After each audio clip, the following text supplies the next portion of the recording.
او باید موږ په مدرسو کې کم علوم وایو، په جامعو کې، په مدرسو کې، په پوهنتونونو کې، خصوصا په پوهنتون کې موږ کم درسونه باید وایو. یو له درسونو نه دا ده المواد الدراسيه الاساسيه، یو له غینا يجب ان يكون من مواد الدراسيه الاساسيه الكتاب والسنه والسيره النبويه. تاسو دې ته ډېر تمرکز وکړئ چې قرآن راواخلئ، قرآن په مدرسو کې، په پوهنتونونو په مکتبو کې درس کوي، قرآن داسې زده کوي، قرآن خپل ذوق وګرځوئ، قرآن خپل ذوق وګرځوئ، قرآن ته داسې تمرکز ورکړئ. قرآن داسې یو کتاب ده چې په هره زمانه کې چې کومه مسله قلف وي، قرآن کلي د هغه مسله خلاصوي. ولا رطب ولا یابس الا فی کتاب مبین، ټول په قرآن کې دي. قرآن دا کلي په هره زمانه کې د قلفونو دپاره څوک وګرځوئ. قرآن یو نړیوال کتاب ده، قرآن تر قیامته پورې حل د مشکلاتو قرآن راولي. موږ په ټولنه کې قرآن موږ په ټولنه کې دې دپاره ده چې څوک سفر ته ځي په ساري داسې پسې ونیسه. او قرآن بس د تبرک کتاب ده، لنډې ده. نو قرآن د علم کتاب ده، قرآن د علومو کتاب ده. تاسو الله ښه علما که طالبان ورونو چې قرآن کې یو تفسیر راواخلئ چې ګوره یې، نو ته به فکر کوې چې قرآن لکه سیمدې ته نازل شوی. مثلا تفسیر د علامه سید قطب رحمه الله، شهید سید قطب، د تفسیر چې ګوري فی ظلال القرآن، ته به فکر کوې چې قرآن دا د سیاست او د علم د اجتماعیاتو او د علم د عمران دپاره نازل شوی ده، ځکه دی په هغه مزاج غږېږي. بیخي به فکر داسې وکړي چې قرآن لکه سیمدې ته نازل شوی. ته چې قرآن راواخلې د هغه څه ورته وایي د علامه طنطاوي په تفسیر ګورې، ته به فکر کوې چې قرآن لکه چې هغه ته نازل شوی، څه ورته وایي ساينس ته نازل شوی قرآن ده. ته چې یو بل کتاب راواخلې د احکامو، امام قرطبي کتاب راواخلې د احکامو کتابونه، ته به قرآن ټول احکامو دپاره نازل شوی. قرآن یو جامع کتاب ده، د قرآن د ټولو زمانو کې د قلفونو دپاره کلي ده. الله عز وجل دې موږ ته د دې توفیق راکړي. قلف خلاص کوي، شی قلفوئ مه، دا لوی مشکل د اسلامي امت همدا ده. نو زه به ډېر څه نه درته وایم، قلف چې راغی خلاص یې کړه، بندوی مه. قرآن دا مفتاح ده، کلي ده د زمانو کې. کوم شیان چې قلف دي په قرآن باندې خلاص کړه. قرآن داسې یو کتاب ده، قرآن یو معجز ده. وبكونه المفتاح الرئيسي لأقفال الحياة وتكون عقيدته إن ربي على صراط مستقيم. یو دا ده چې قرآن له موادو دراسیو نه وګرځوه. دا مشکل د مدرسې نه شروع ده تر پوهنتون او تر مکتبه پورې. مدرسه کې قرآن ته څومره وخت ورکول کېږي، مکتب کې څومره وخت ورکول کېږي، پوهنتون قرآن کې چاته ورکوي که نه، چې رسې وړکای غونې معلم وي که نه، وایي ځه مازې دینه ته مغه ته ورکړه. مدرسه کې چاته ورکوي. جلالین ته طالبان ډېر تمرکز کوي که هدایو ته، نو خو چا ورسره موږ په دې ټول مدرسې په ټول نظام درسي نظام کې د قرآن څومره اهمیت لرو. په کافیه ډېر اهمیت او په عصامو په جامع ډېر اهمیت ورکوو که قرآن. نو چا ظلم کړی د قرآن سره؟ موږ له ادرس نه سوی، بیا مکتب نه څه ګیله کوو، بیا له پوهنتون نه څه ګیله کوو. که غواړئ چې اسلامي امت طالبان ورونو په ټوله دنیا کې داسې یو جیل، داسې یوه طبقه چې تر ټولو نه یې ښه تربیت سوي وي، هغه څوک ول؟ جواب راکړئ. یعنې له آدم علیه السلام، آدم خو پرېږده علیه السلام، د اسلام نه تر اوسه پورې تر قیامته پورې چې هغسې جیل او هغسې ټولنه او هغسې طبقه به بیا رانسي، څوک ول؟ رضی الله عنهم ورضوا عنه. نو د صحابو تزکیه په چا باندې سوې وه؟ هلته نه بخاري وه، هلته نه ترمذي وه، هلته نه میبزي وه، هلته نه کافیه وه، هلته نه جامع ولا. یزکیهم ویعلمهم الکتاب والحکمه وان كانوا من قبل لفي ضلال مبین. هغه انسانان الله په قرآن باندې اصلاح کړل، تر ټولو نه ښه طبقه ترې جوړه شوله. نن که غواړئ چې انسانان ښه تربیت کوي، قرآن ور زده کوئ، قرآن ورته ووایئ، قرآن خپل مصدر وګرځوئ، قرآن باندې د ژوند ټولې قلفونه ور باندې خلاص کوئ. دا یو. دویم دا د طالبانو سنت، احادیث او سیر. و تاسو یو چیز ته ډېر فکر وي، احادیث چې دي یک اختلافي مسایل هم شته. په حدیثو کې تزکیه د نفوس هم شته، تهذیب د اخلاق هم شته، اقبال علی الاخرت هم شته، زهد فی حطام الدنیا هم شته، رغبت فی العبادت هم شته. ډېر شیان دي حدیثو کې. داسې احادیث ته سړی عبادت ته تشویقوي، له دنیا نه دې بچوي، اخلاق دې برابروي، آخرت دې کوي، تهذیب د اخلاقو دې کوي. نو ته تنا تمرکز په حدیثو کې په اختلافي مسایلو مه کوه. لاسونه دلته ونیسم که دلته ونیسم، دا وړه مسله ده. دې مسلې باندې امت مه اخته کوه. که غواړې چې امت روان کې، نو په دې مسلو یې مه اخته کوه. دا وړې مسلې دي. دا اختلاف له هغه سر نه راشروع ده تر دغه سره پورې. دلته لاسونه نیول، هغه چا ویلي دي چې هغه د اسلامي امت یو لوی مجتهد ده، د کتاب جوړ ده، فتح الصدور، فتح الغفور في وضع الايادي على الصدور. دلته احادیث راغلي دي ولو که ضعیف دي.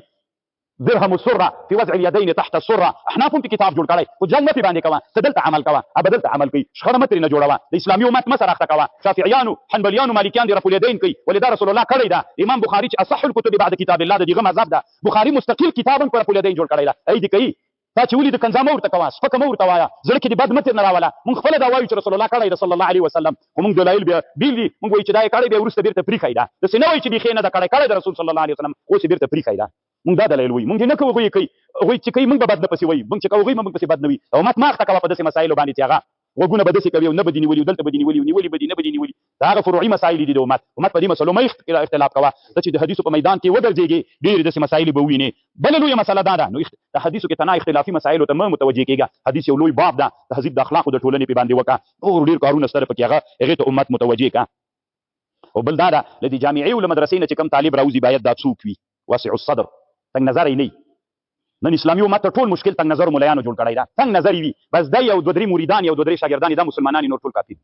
دا امت په مخ نسی بولی ته چې دلته ما په اسلامي وطن کې نسی زغملای ته به بیا ما سره د افریقا مسلمانان د نایجیریا او د نایجیر ما سره د مالی او د تنزانیا ما سره د المغرب او د تونس او د الجزائر ما سره بیا د څورته د ترکستان شرقي د قزاقستان او د ازبکستان او د ایران مسلمانانو ته څنګه تحمل کړلای شي چا باندې چې د اسلام نوم پروت اوس دې ته کار وکړه خپل منځ کې مسایلو ته متوجه کېږه خپل منځ کې د امت اخته کړه لکه چې نن خپل منځ کې اخته ده نن یهود تر نه ورک دي نن د مسلمانانو ټول تمرکز په چا باندې ده زه طالبان یو مولوي صاحب دي ما ملګری ډېر ښه مجاهد سړی امریکانو سره بندي په دوبۍ کې ونیو بیا په سعودي کې ونیو بیا امریکانو ته وسپاره بګرام کې بیا اخر وخت جمهوریت په زمانه کې چې راخلاص وو بیا شهید سو الله دې رحم ورباندې وکړي نو هغه ویلې په پاکستان کې د دوه علماو نومونه نه یادوم د دوه علماو جنګ سو هغه جنګ په هغه کال ما تکمله کوله جنګ په دې باندې سو چې مړي غږ اوري کوي نه اوري دا اوس څه دي کوي اوري کوي نه اوري موږ څه کوو او بل دا چې دا خیراتونه څه دي په دغه مسلو دعا بعد سنن په دې باندې جنګ سو یو پیر یو طرف ته یو بل طرف ته بل چا پنځپیرای بل چا څوک بل چا څوک د دې دواړو په منځ کې جنګ سو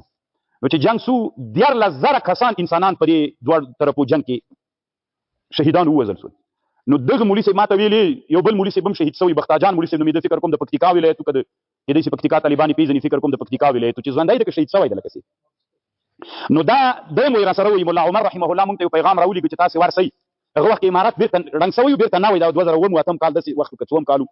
نو موږ ته ویلي چې تاسې ورسئ د پیر صاحب او د ملا په مابین کې جوړه وکړئ موږ چې ورغلو ورته پیر صاحب ته مو ویلې چې پیر صاحب محترمه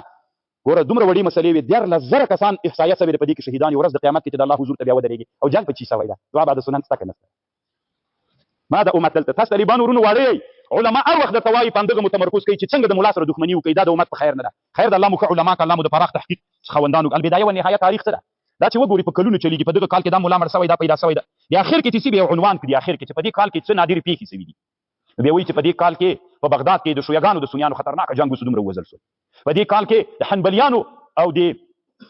څه معتزله جنګ وسو دومره پکې ووژل شول نو چې ته هلته وګورې د اسلامي امت هلته چا دا اور پکې بل کړی ده هر کال چې د البدایي و نهایي ګوري په بغداد کې داسې اصوله په پلانکېج کې د مسلمانانو خپل منځي جنګونه کړي دي نو چې سړی چې خپل کور کې اخته وي طالبانو بیا تربور ماتولی شي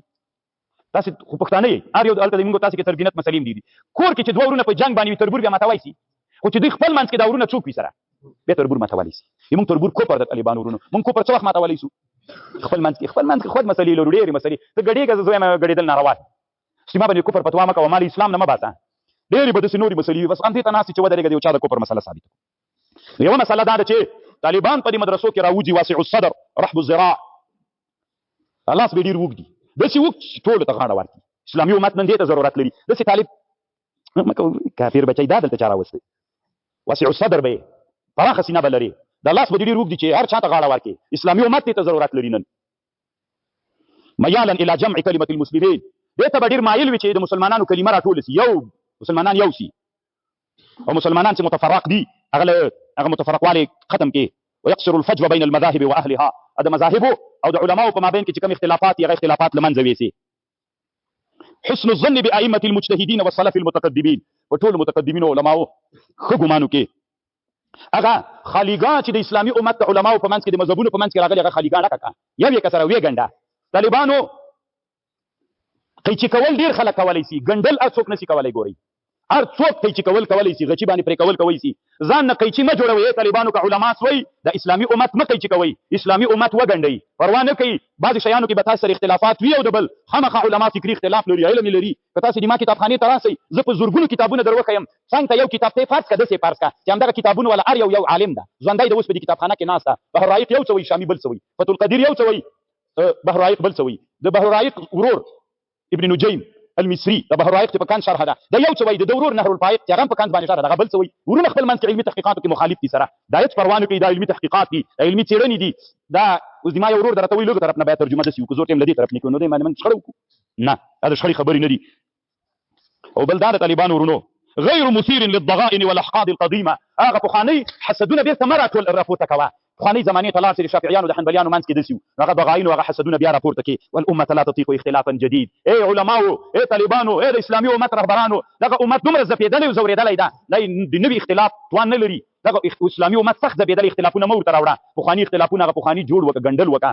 کمال دا ده چې ګنډل وکړي دا کمال نه ده چې قیچي کول وکړي والله عز وجل مو همداسې علما جوړ کړه